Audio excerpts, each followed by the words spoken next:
initially we saw a lot of walk-ins, but very few students who actually turned up studying in Canada.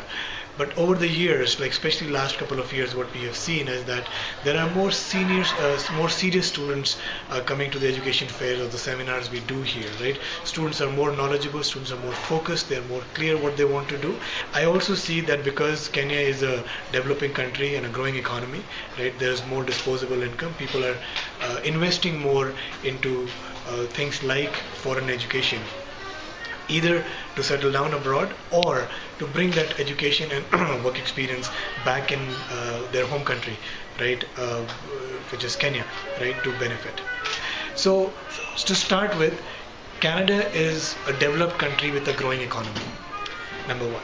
Number two, Canada is a land of immigrants. So it does not ask too much of an international student or a new immigrant to change their ways in order to fit in the country. So it becomes very, very easy and very, very comfortable for the students or the immigrants to become part of the community there. The students are exposed to the world because, as I mentioned, Canada is a land of immigrants, right? There are people coming from all over the world. So their thinking becomes global.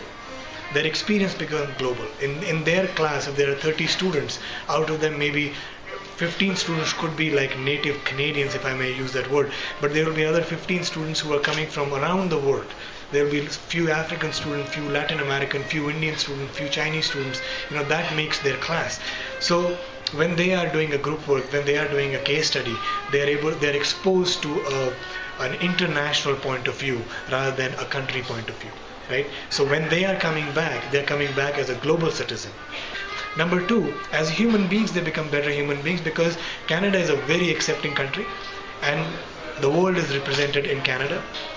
Once a student goes there, studies there for 1 or 2 years, his thinking or her thinking becomes like Canada, right? They are very accepting, right? They are very, adjusting. So when they come back to Kenya, they come with a bigger point of view about life. So I think these are very big two non-tangible benefits besides work experience and money and all those things which they will make. These are the biggest advantages. Canada is the only country which allows international students right now to work in Canada for up to 3 years after successful graduation. So that 3 years gives them, minimum is 1 year and maximum is 3 years. That 1 year or 3 year work experience gives them a lot of international exposure to the corporate world.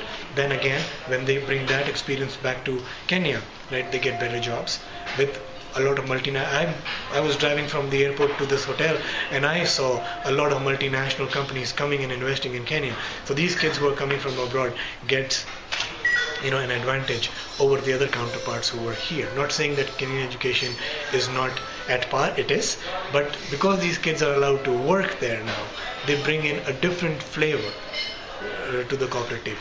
So a 1-year tuition fees in a government college like Niagara or Conestoga, which I am representing here, is anywhere from $10,500 to $12,500 per year in tuition. If you're looking at the entire package, right, then a student on an average spend $18,000 to $21,000 a year, which includes their living, transportation, books, tuition fees, health insurance.